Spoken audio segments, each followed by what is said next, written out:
Hey everybody, it's day 7, proving that God is real, part of a series we're working through.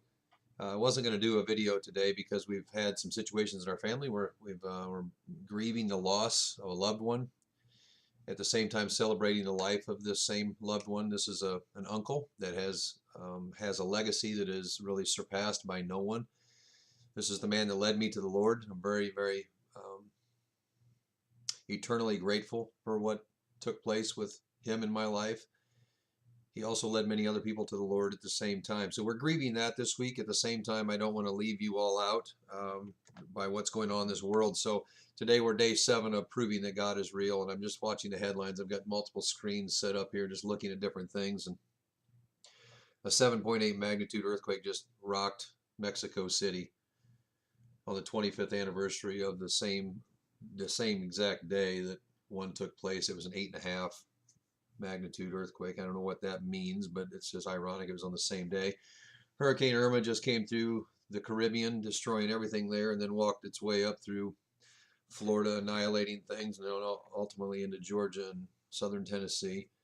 Harvey was just a few weeks ago on the heels of a total eclipse, and now Hurricane Maria is rattling through the Caribbean again at a Hurricane 5 pace. North Korea is threatening to push the nuclear button on the world, and Iran wants to back that cause. Trump's defiant at the UN ambassador gets up and walks out. So I just want to look at all of this and say proof that God is real. That's what we're trying to prove here. I'm trying to keep these videos short so you all have time to listen to them. I know your lives are busy, but I'm just thinking of Matthew 24, where Christ said you can watch for these things in the end days. There'll be wars, there'll be rumors of wars. There's going to be people that are arrested and handed over for their faith. There's going to be pestilence, there's going to be famine, there's going to be diverse earthquakes. There's going to be an increase in an intensity in intensity of natural disasters. And I'm watching all of this come together all at the same time.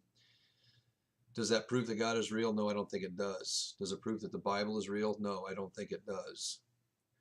But if it doesn't prove those things are real, then we're going to have to explain how those things were written 1,000 years ago, or excuse me, 2,000 years ago, and they're coming true as if they were reading the headlines of the newspaper in 2017. So we're trying to prove that God is real. Last several sessions have been on multiple different things, one of them being Israel. How do we prove the Jew after 2,000 years of being exiled, losing their heritage, their culture, their language, everything? And now they're back at home in the most hostile region of the world. How do we explain these earthquakes? How do we explain natural disasters on the rise? How do we explain nuclear threats in a world that's supposed to be pushing towards peace? We've been working towards peace now since the beginning of man, and now it's worse than it's ever been. It's not working. It's an evil, dark, fallen place. All I'm challenging you today is this. Does this prove that God is real? It does not. Does it prove that we need to at least stand up, listen up, maybe tune in a little bit and say, wait a minute, this was written about by Matthew 2,000 years ago. It was written about by Isaiah 2,700 years ago. And exactly what was prophesied is what's coming true. So nothing else, it gets us to stand up and wake up a little bit and say, look up, for your redemption draws nigh.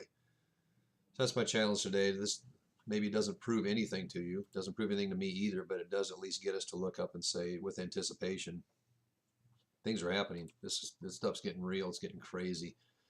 So what can we watch for next?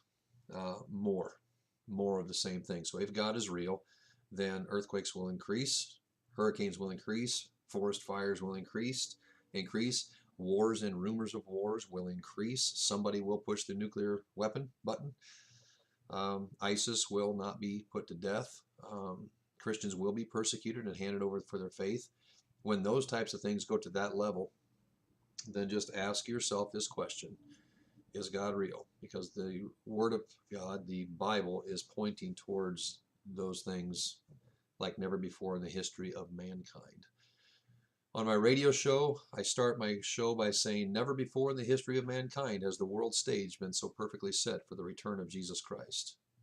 That's where we're at. Never before in the history of mankind has the world stage been so perfectly set for the return of Jesus Christ. So look up. Your redemption draws nigh. This is day 7. It proves nothing, but it should wake you up. Blessings to you all. Take care.